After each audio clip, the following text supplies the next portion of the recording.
আসসালামু আলাইকুম সুপ্রিয় শিক্ষার্থীরা, আশা করি তোমরা সবাই ভালো আছো।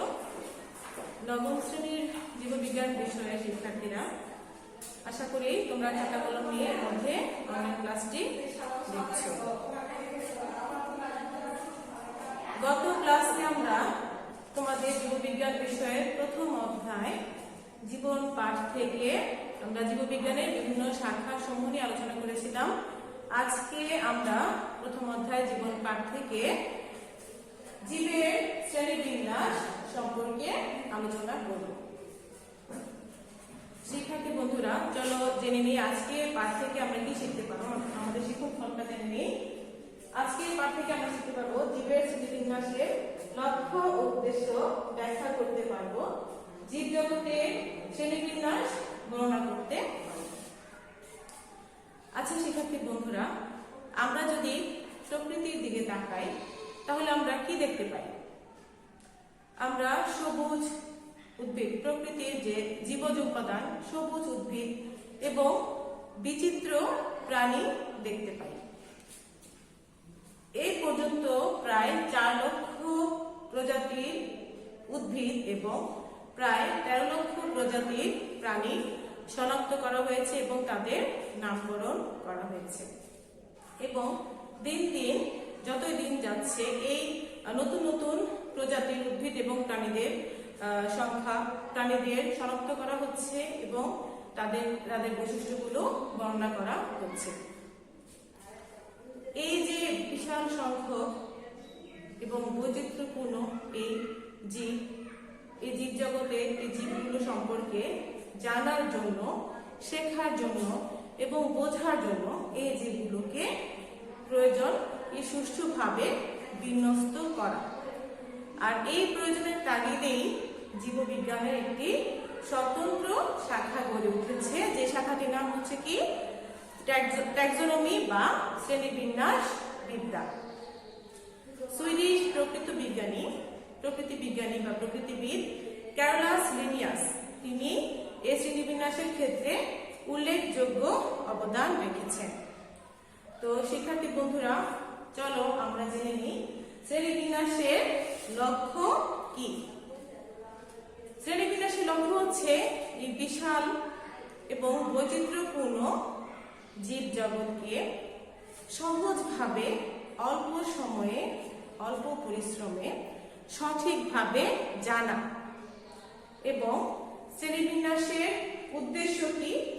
শ্রেণীবিন্যাসের উদ্দেশ্য হচ্ছে প্রতিটি জীবের দল এবং উপদল সম্পর্কে জ্ঞান আহরণ করা এবং এই আহরিত জ্ঞানকে সঠিকভাবে, সংক্ষিপ্তভাবে উপস্থাপন করা এবং এই আহরিত জ্ঞানকে সংরক্ষণ করা এবং প্রতিটি জীবকে শনাক্ত করে তাদের নামকরণের ব্যবস্থা করা।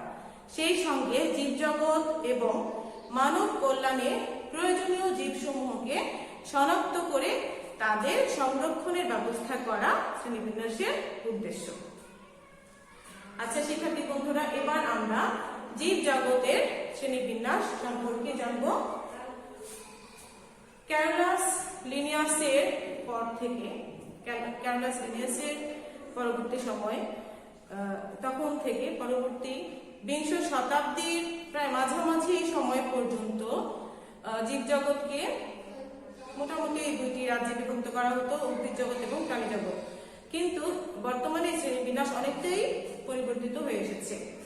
বিজ্ঞানের অগ্রযাত্রার সঙ্গে সঙ্গে কোষের ডিএনএ, আরএনএ এর প্রকারভেদ, কোষের সংখ্যা, কোষের বৈশিষ্ট্য এবং জীবের খাদ্যাভ্যাসের তথ্য উপাত্তের উপর ভিত্তি করে 1969 সালে R.H. হুইটেকার সমগ্র জীবজগৎকে 5টি রাজ্যে বিভক্ত করেন। কি আমরা জেনে নিই বিজ্ঞানীর নাম। R.H. Whitaker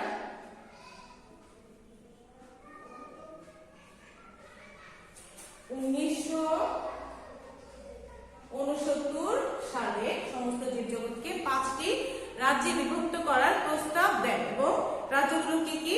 মনেরা, Protista, fungi, plenty এবং অ্যানিমেলিয়া। পরবর্তীতে 1974 সালে মার্কিউলিস তার এই শ্রেণীবিন্যাসটি কিছুটা পরিবর্তন করেন এবং এর বিস্তারিত রূপ দেন। মার্কিউলিস কত সালে? 1974 সালে। মার্কিউলিস 1974 সালে হুইটেকার এর এই শ্রেণীবিন্যাসটি কিছুটা পরিবর্তন করেন এবং বিস্তারিত রূপ দেন এবং তিনি সমগ্র জীব জগৎকে দুটি সুপার কিংডমে বিভক্ত করেন। সুপার কিংডম 1 এবং সুপার কিংডম 2। সুপার কিংডম 1 হচ্ছে প্রোক্যারিওটা এবং সুপার কিংডম 2 হচ্ছে কি ইউক্যারিওটা, এবং এই 5টি রাজ্যকে তিনি এই দুইটি সুপার কিংডমের আওতাভুক্ত করেন। চলো শিক্ষার্থী বন্ধুরা, আমরা সেই পরিবর্তিত সেই শ্রেণীবিন্যাসের ছকটি, জীবের শ্রেণীবিন্যাসের ছকটি আমরা এক নজরে দেখে নেই।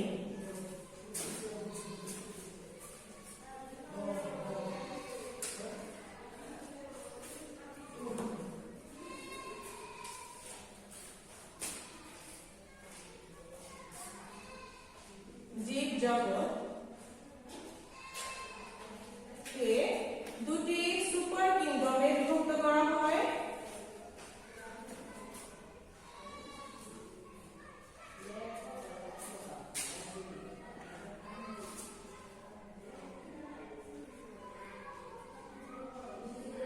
Super kingdom 1,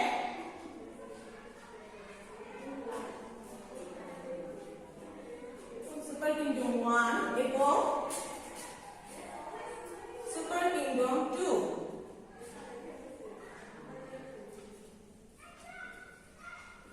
super kingdom 2।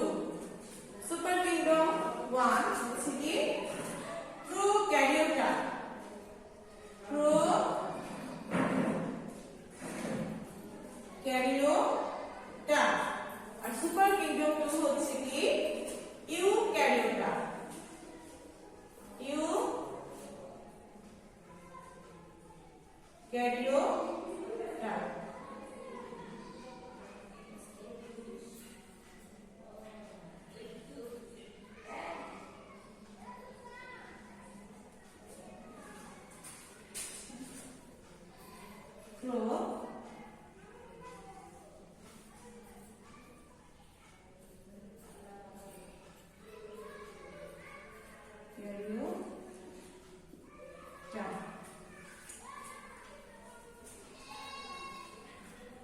আচ্ছা শিক্ষার্থী বন্ধুরা, সুপার কিংডম 1 অর্থাৎ প্রোক্যারিওটা এই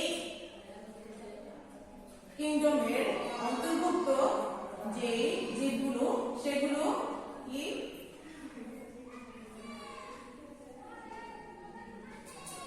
আদি কোষ বিশিষ্ট, আদি কোষ বিশিষ্ট এককোষী এবং আনুবীক্ষণিক, এককোষী এবং আনুবীক্ষণিক। আনুবীক্ষণিক মানে কি? আনুবীক্ষণিক মানে হচ্ছে যে অনুবীক্ষণ যন্ত্র ছাড়া এদেরকে দেখা যায় না। আর ইউক্যারিওটা হচ্ছে কি প্রকৃত কোষ বিশিষ্ট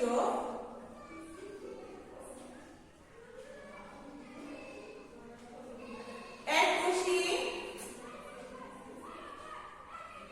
বা বহুকোষী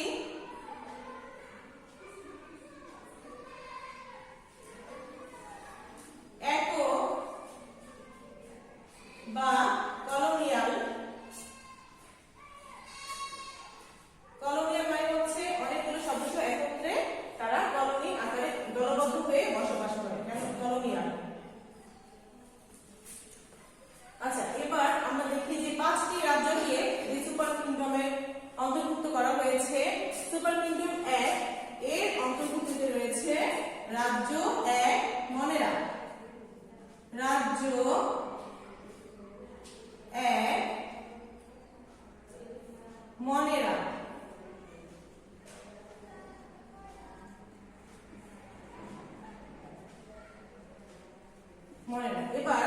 সুপার কিংডম 2, সুপার কিংডম 2 তে শিক্ষার্থী বন্ধুরা বাকি যে 4টি রাজ্য রয়েছে সে 4টি রাজ্যকে সুপার কিংডম 2 এ অন্তর্ভুক্ত করা হয়েছে। রাজ্যগুলো কি কি চলো শিক্ষার্থী বন্ধুরা আমরা দেখে নিই। রাজ্য 2, রাজ্য 2 প্রতিষ্ঠা,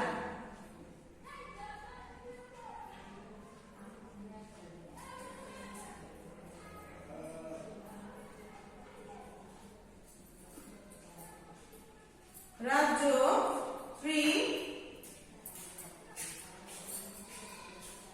ফানজাই,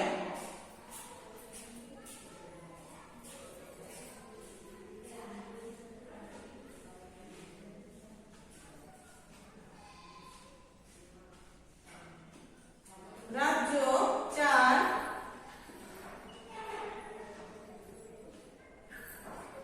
ক্লান্তি,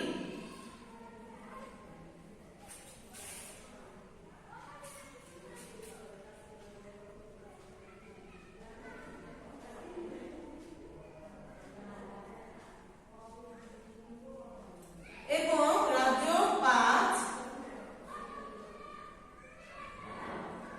অ্যানিমেলিয়া।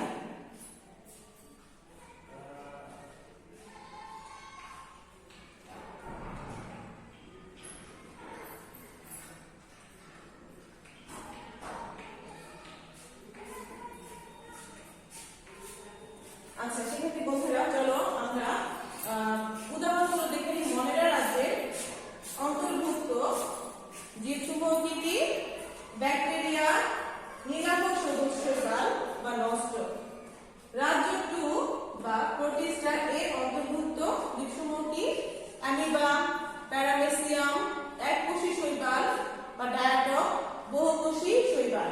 রাজ্য 3 বা ফানজাই এর অন্তর্ভুক্ত জীবসমূহের মধ্যে আমরা জানি যে কি ইস্ট, মাশরুম, পেনিসিলিয়াম ইত্যাদি। রাজ্য 4 প্লান্টি, সকল উন্নত সবুজ উদ্ভিদ। উন্নত সবুজ উদ্ভিদগুলো এই প্লান্টি রাজ্যে অন্তর্ভুক্ত।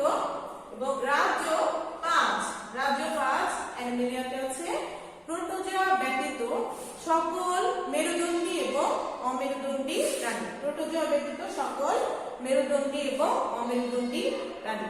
চলো শিক্ষার্থী বন্ধুরা আমরা আজকে সুপার কিংডম 1 এর অন্তর্ভুক্ত রাজ্য 1 মনেরা এবং সুপার কিংডম 2 এর অন্তর্ভুক্ত রাজ্য 2 প্রতিষ্ঠা এবং রাজ্য 3 ফানজাই সম্পর্কে এদের বৈশিষ্ট্য সম্পর্কে আমরা আলোকপাত করব।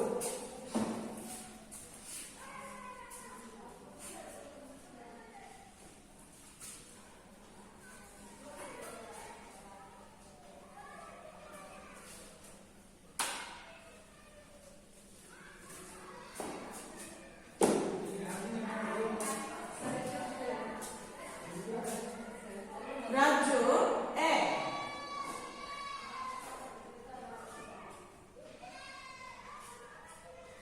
মনেরা।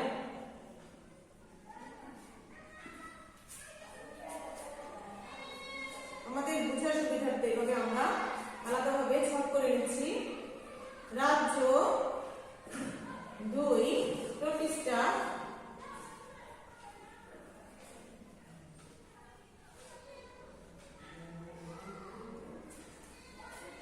রাজ্য 3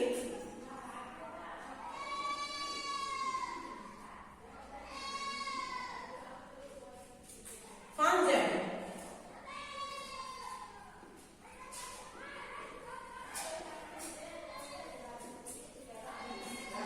এদের মধ্যে আমরা জানি যে রাজ্য 1 এটি সুপার কিংডম 1 এর অন্তর্ভুক্ত। সুপার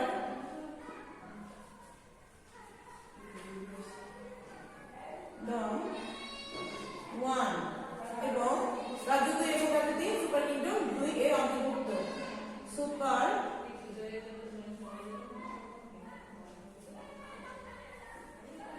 কিংডম 2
যে এদের সুগঠিত নিউক্লিয়াস নেই। এদের যেহেতু প্রোক্যারিওটিক এরা, কাজেই সুগঠিত নিউক্লিয়াস নেই।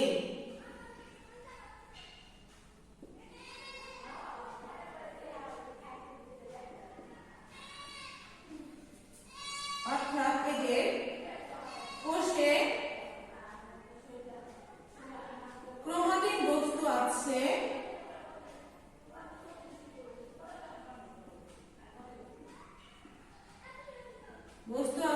এবং বস্তুগুলো ক্রোমাটিন বস্তুগুলো নিউক্লিয়ার পর্দা দিয়ে আবৃত নয়।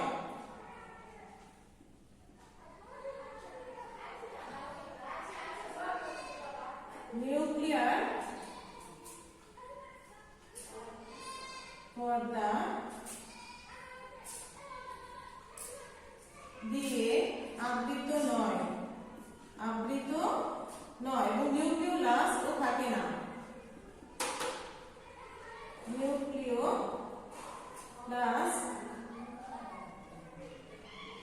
থাকে না। কোষীয় যে অঙ্গাণুগুলো যেমন প্লাস্টিড, মাইটোকন্ড্রিয়া এগুলোতে উপস্থিত নেই। প্লাস্টিড, মাইটোকন্ড্রিয়া বা মাইটোকন্ড্রিয়া, এন্ডোপ্লাজমিক রেটিকুলাম,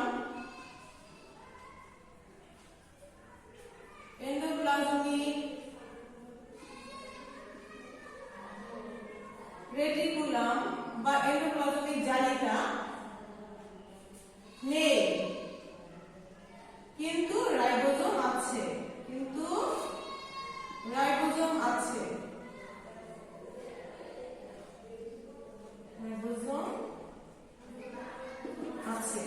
এদের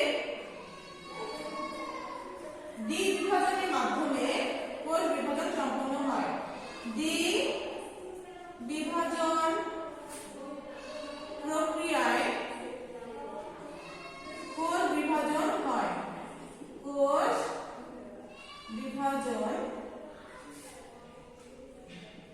হয়।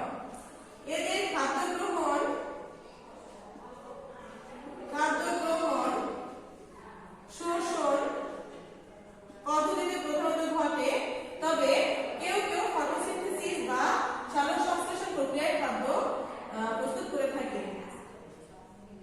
ফটোসিনথেসিস বা সালোকসংশ্লেষণ প্রক্রিয়ায় খাদ্য তৈরি করে থাকে।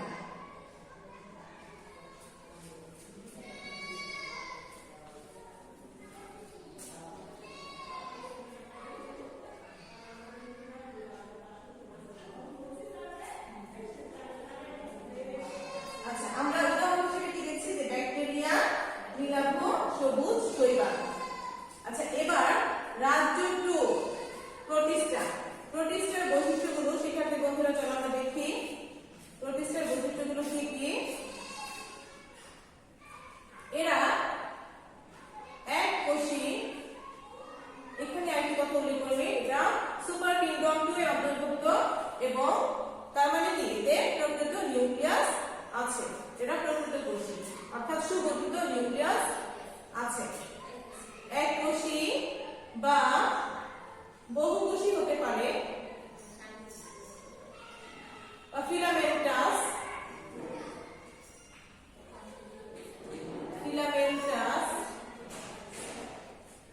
বা কলোনিয়াল, একক বা কলোনি আকারে থাকতে পারে। একক বা কলোনিয়াল মানে দলবদ্ধভাবে এরা থাকতে পারে। আচ্ছা, এদের নিউক্লিয়াস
কোষ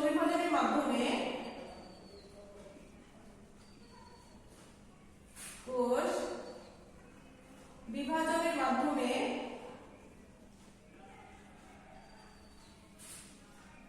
অযৌনজনন ঘটে এবং কনজুগেশনের মাধ্যমে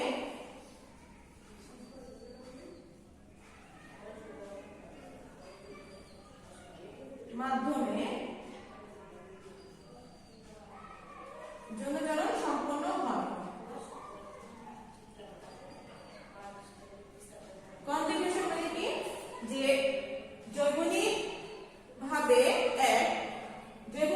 ভিন্ন কিন্তু গঠনগতভাবে এক এবং দুটি গঠনগত মিলনের ফলে কি কনজুগেশন যৌনজনন সম্পন্ন হয়।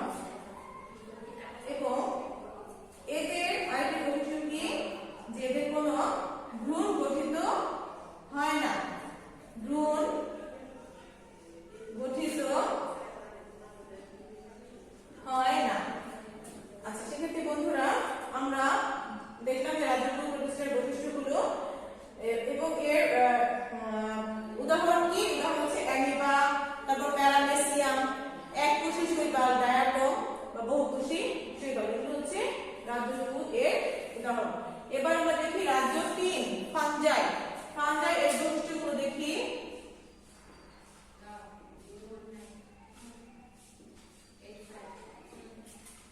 এদের অধিকাংশই স্থলজ। এদের অধিকাংশ স্থলজ মৃতজীবী পরজীবী। এরা এককোষী বা এদের দেহ একটি কোষ দ্বারা গঠিত অথবা মাইসিলিয়াম দ্বারা গঠিত। মাইসিলিয়াম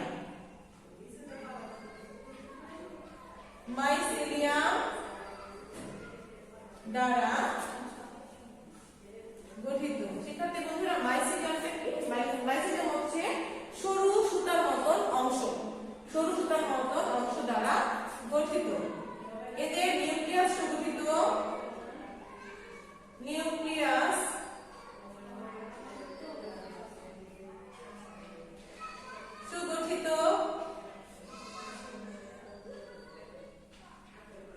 কোষ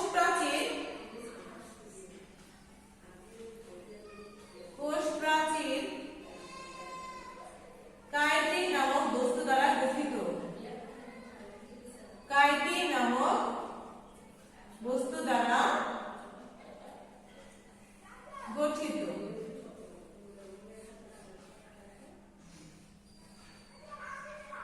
এদের কোষে কোনো ক্লোরোপ্লাস্ট থাকে না। কোষে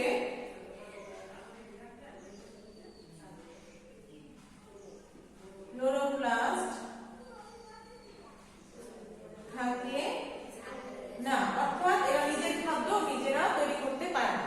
এরা মৃতজীবী বা পরজীবী হওয়ার কারণে সেখান থেকে কি করে, তারা খাদ্য শোষণ করে নেয়। এদের খাদ্য গ্রহণ প্রক্রিয়াটা